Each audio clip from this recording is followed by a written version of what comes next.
Had one of our viewers mention about putting soft material inside of my jaws, how terrible I was tearing up a customer's part. And in this particular case, we weren't. These jaws have a lot of flat area in them. They don't bite in very much. I've been in, but it was good conversation piece to talk about.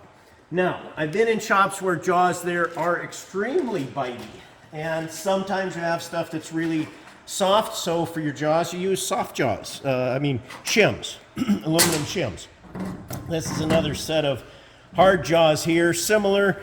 You can see these ones too, they're not real bitey. Some of them have extremely, I don't have those, too many of those in my shop, but have really bitey places here that just chew into things. Now, the other thing along with this, while we're talking about chuck jaws, something that's even better than having some little soft piece that you got to worry about doesn't hold things right are soft jaws that go on in the chuck, and you can get these to go on, generally you're putting these on 3-jaw chucks, and that's what we did with these. This is 2 of a set. Third one's still out and cold, and you can see the frost starting to come on them.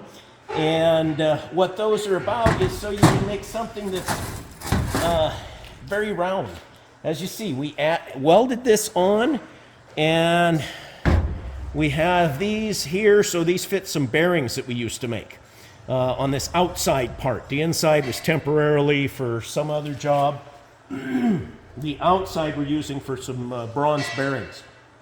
And what we would do is we would have the inside finished on the bearing, and then to finish the outside, we would chuck it up here. We'd have just enough room just past. It wasn't, the split was pretty close, but just past them where we could make the thickness of the bearing so we knew how much to turn the outside. Each time we'd set these up on a lathe, we would trim these again so that they were absolutely true with where the lathe was running. And that was a job we used to make about 1,000 of those bearings a year, and we haven't made any now in about 3 years. But anyway, lots of different things you can do for chuck jaws.